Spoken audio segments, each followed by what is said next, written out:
Hoje, a gente vai embarcar numa jornada bem no coração do Brasil. E o nosso guia vai ser um dos maiores antropólogos do século XX, Claude Lévi-Strauss. A obra dele, Tristes Trópicos, não é só um livro, sabe? É tipo um portal para um dos lugares mais enigmáticos do nosso planeta, o Pantanal.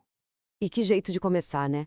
Levi Strauss não tá só descrevendo o início de uma viagem qualquer. Ele usa a palavra batismo. Isso já diz pra gente que o que vem pela frente não é só uma expedição, mas uma transformação de verdade, uma preparação para o desconhecido. Então, qual era a missão dele?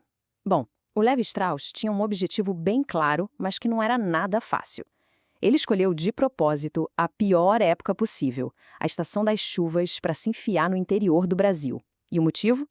Era uma corrida contra o tempo para encontrar os povos Caduveu e Borô, antes que as culturas únicas dele se perdessem para sempre. Mas olha, chegar nesse mundo remoto já era um desafio gigantesco por si só. A jornada não era um simples passeio, era uma verdadeira provação. Uma viagem por uma zona de fronteira que parecia, sei lá, suspensa no tempo. Um lugar que não pertencia ao século XX. A primeira etapa. 3 longos dias dentro de um trem rumo ao Mato Grosso. E que trem? Uma máquina lenta, de madeira, que parava toda hora para pegar lenha. Agora imagina só, tudo, absolutamente tudo, coberto por uma poeira vermelha fininha. Foi um verdadeiro batismo de terra antes mesmo de chegar ao destino final. E aí, ao cruzar o Rio Paraná, a paisagem muda da água para o vinho.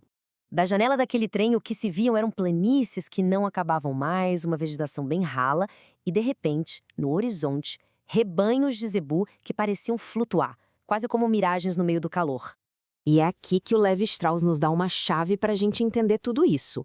Para ele, sertão não é só um lugar seco.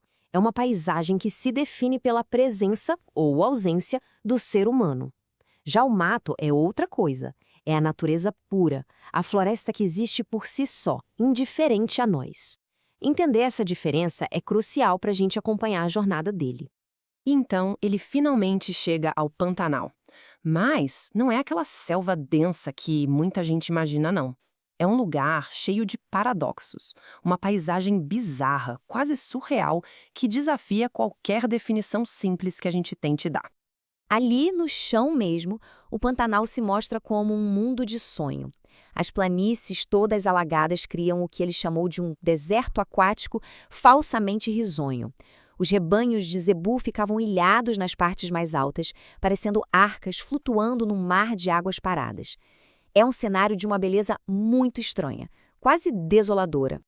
É exatamente neste ponto que a mente do Levi Strauss faz uma conexão, assim, inacreditável.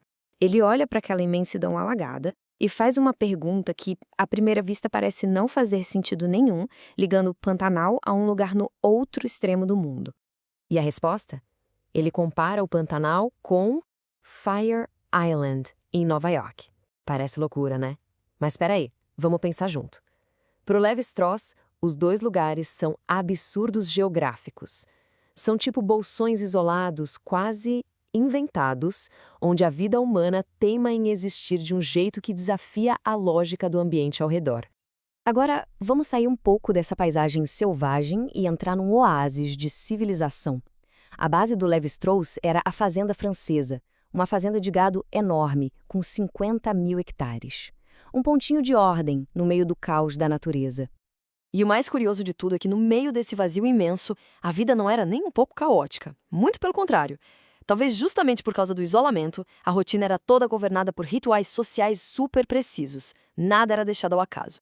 O grande ritual que organizava o dia a dia era o chimarrão. E não se engane, não era só tomar um chá. Era um processo cheio de detalhes. A jovem preparava a erva mate na cuia, colocava água quente, enfiava a bomba de prata com todo o cuidado e aí a cuia ia circulando, de mão em mão.